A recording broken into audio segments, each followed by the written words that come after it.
Welcome to Gospel Tangents. I'm your host, Rick Bennett.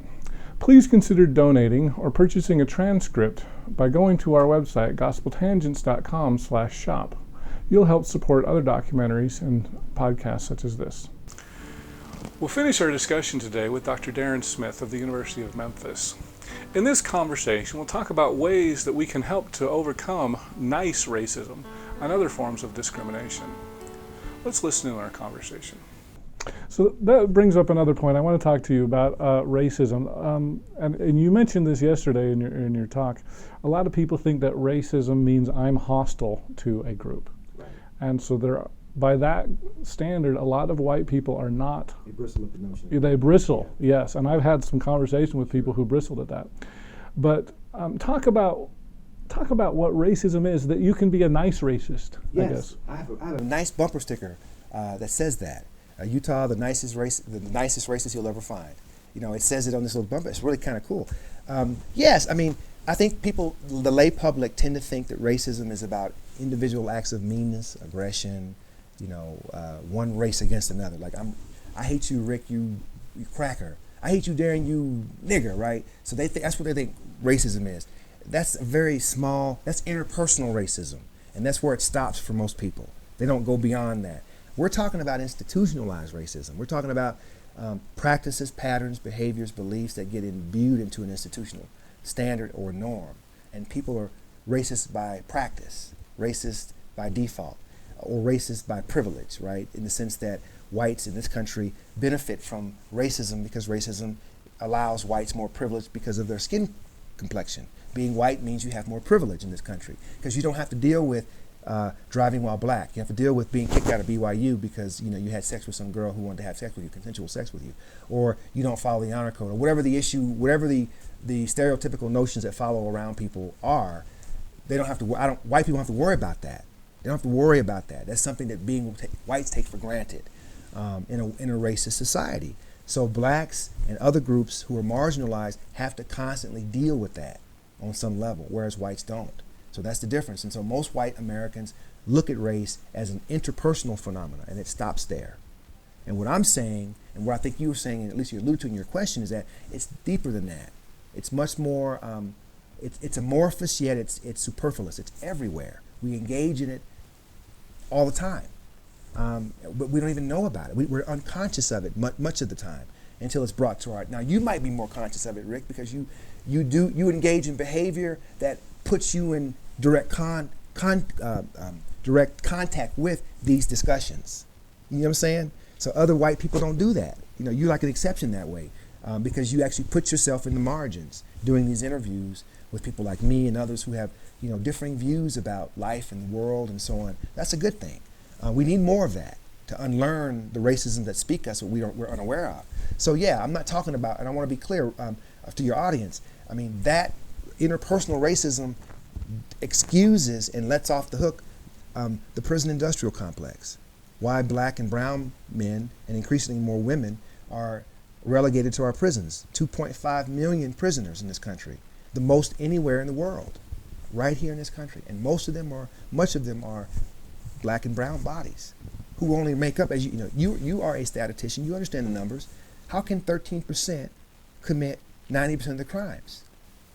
How's that possible? I mean, blacks are disproportionately locked up in prison to their numbers. We're only 13% in the country, yet we make up 65% of the prison population. How is that possible? Unless blacks are being targeted, or they're being watched more, followed more, arrested more. So it doesn't. So you and I hating each other, Rick, doesn't explain that.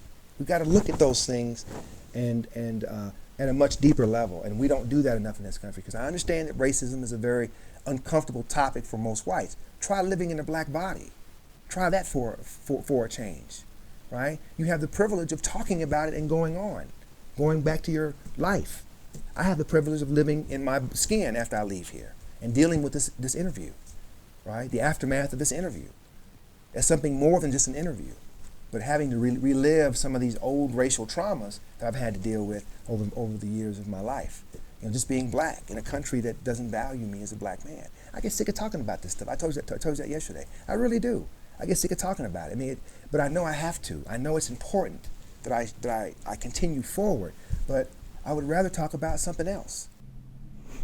So I don't want to keep you too long. I've kept you a long time, but let's just finish this with, because I'm sure that most of my listeners are going to be white. I'm certain of that.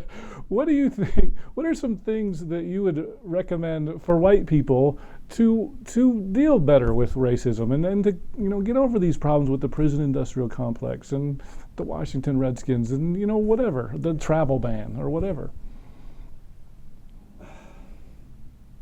Okay, well, I said this yesterday. All humans have a negativity bias, right? It's old. It's 25,000 years old. It's a long time, right? Our ancestors used that to live, to survive to the next generation. That's still here with us today. Whites have a negativity bias that's been racially primed, right? Around black people, very strongly around black. There's a very strong visceral reaction that whites have to black people. They do. It's been studied, it's been looked at, and it's a reaction that's neurological too. You can actually measure it in the brain. You can actually see where these areas in the brain light up when whites are having to deal with black people on any level, which is really interesting. It says a lot about how deeply ingrained this stuff is. Whites have to, I think, as a group, have to look in the mirror first and say, well, ask yourself a question. These are white people of goodwill out there. What am I doing to contribute to any of this at all? Am I doing something that's contributing? Am I to blame for any of this stuff? Is it my fault that any of this stuff? The question to that, or the answer to that, is no. You're no more at fault for racism being born in a white body than I am being born in the black body, in the circumstances of our birth and the circumstances of our racial, programming and mapping and so on. It is what it is. But the burden of responsibility is on white people, because the greater responsibility has fallen on whites to govern, to run the country, to do this, to do that, all of the stuff that white people have created, whether it be discourse, philosophy, movies, whatever it is, right? Whites have to recognize that much of the racism that continues to go to divide Americans is not being caused by people like me. I don't have the power to do that. I don't have the resources to do that. I don't have the means to do that. I get, every now and then, someone like Rick will interview me, and I may or may not have effectuate a change. It takes a long time to change ideas. Someone told me this last night, Rick. It caught me off guard, but I thought about that for a moment. He said, it takes 1,000 years to produce somebody like you. I'm like me. Think about all the black people in this country that are in this country. How many are doing what you do? I said, I don't know. He goes, not a lot. I would argue not a lot. It takes a long time to produce someone to think about deep things and to have the courage to speak about those things without any regard for safety or those kinds of issues. And I was like, wow, I didn't really think about it like that. But whether it's true or not is another story. But it's a compelling thought in and of itself. I don't hate white people. I want to be clear about it. I don't hate white people. People say, oh, you hate white people because you... No, I don't hate white... That's a stupid question. That's dumb. I don't hate white people. Some of my best friends are white. I'll use that I'll use that saying, right? Which is true. It happens to be true. It really does happen to be true. I hate white supremacy with a passion. And I hate the fact that whites are ignorant of it. I hate that. But I don't hate individual white people. I don't know you, Rick. How can I hate somebody I don't know? Personally, no. Now, I do know whiteness. I know what existentially whiteness means. I know that. But in terms of your likes and your habits and what the things I don't know that. But we probably have a lot more in common than we do across race than we ever do divided by race. But we never take the opportunity to get to know each other very, very often. And when we do, it's often in stereotypical ways. Or it's talking about things like this, because these things matter to us. It matters. Race matters. Sports matters. Subject positions and statuses matter in capitalism. It matters. So you say, what do we do to end it? That's a huge question, a huge, another discussion point. We have to end inequality in America. It's unsustainable. Economic inequality in this country is destroying us in a number of ways. It's destroying us phenomenologically, existentially, as people, as humans. We can't relate to one another. It divides us. We're arguing about the wrong things, man. We're talking about the wrong things. And that's our biggest downfall. To end inequality in America, to end oppression, means we have to start asking different questions. Different questions of our leaders, different questions of people that we vote for, different questions of the type of people we want to be, the type of nation and society we want. America is still an experiment. Remember that. We have not been around thousands of years like some of our European counterparts. We're only a couple hundred years into our experiment. We're still working this shit out. Everybody in this country came here, particularly Europeans, to exploit this place. This was an outpost, a British outpost to be exploited, much like Australia, much like India. America, there was no worth in America other than it's for her worth, her ability to be exploited, right? So of course those that were here saw it differently. And that's a whole nother story. We have so much potential to be great, but not in the way that Donald Trump is portraying greatness. I'm not talking about that. But to be great means you have to end the iteness. The ites have to go away. And one way we do that, and I mentioned this last night, we have to change how we think about this stuff. One way we do it, and I said this last night again, white Americans have to learn to cultivate empathy, particularly for black people, because they don't have any. As a group, whites don't have empathy. So the Good Samaritan rule only applies to whites. So whites are more apt to help other white people, less apt to help other people, especially blacks. Blacks are more apt to help other people, as well as other blacks. Other groups are more apt to help other people, right, as well as their own group. Whites are the only group that has no love for maybe Asians, maybe a sprinkle of Asians, but whites routinely do white, hang out with white, look and vibe white. That has to change. Most white Americans in this country, not all white Americans, but most white Americans, I would argue, lack empathy for people of color. That's why it's easy to pull a gun and fire and kill a black man without any really real remorse. That's why when you see pre-incident polling between whites and blacks after a shooting, you get such different answers about, blacks see it as abhorrent, whites say, oh man, he should have stayed still. They don't see this guy as a human. They don't. Janan talked about it today in the meeting. She says that, and I was trying to get to that yesterday, when Darren Wilson shot and killed Michael Brown, he said in the statement he looked like a demon, right? So blacks have a long history of being,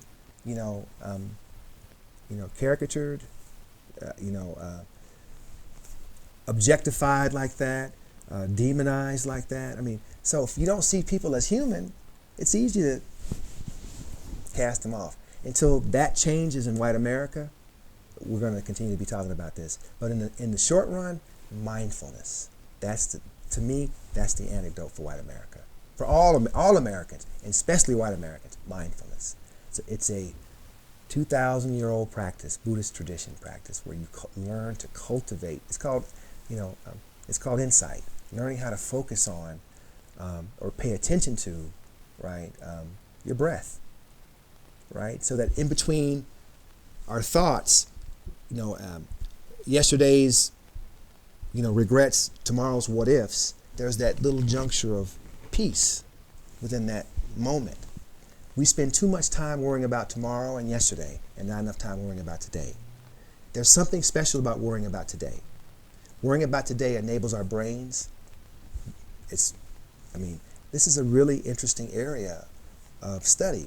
For me, as a scholar, my work has taken me full circle to this moment right now. I'm convinced that white Americans can change through mindfulness. through cultivating mindfulness. I mean, I believe that deeply. I've seen it happen. And I believe white people, racism has affected white people too, in the sense that whites have lack of empathy for people of color.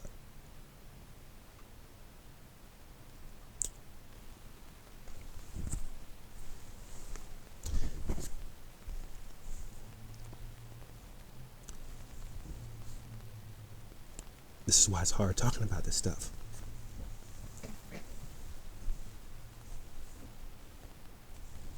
Because I care. So let me stop for a second.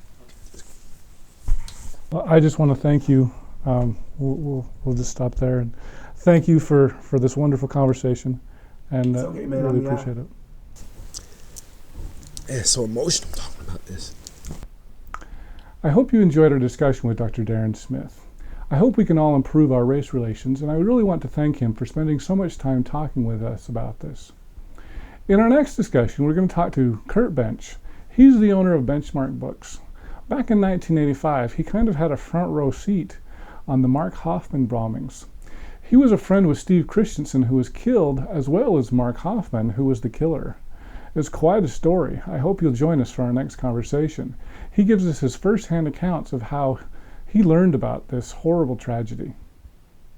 Well, I tell people I didn't know him as well as I wish I had, as I should have. And when you said we were good friends, we were friends, but we did a lot of business together. He had kind of established himself as I guess what would we say, kind of a rock star. I mean, he had made some amazing discoveries of Mormon documents, the Anton transcript and things like that got him a lot of attention. Click here to subscribe, click here for a transcript, and over here you'll see some other videos that we've done here on YouTube. We hope you'll use this as a valuable resource to learn more about Mormon history.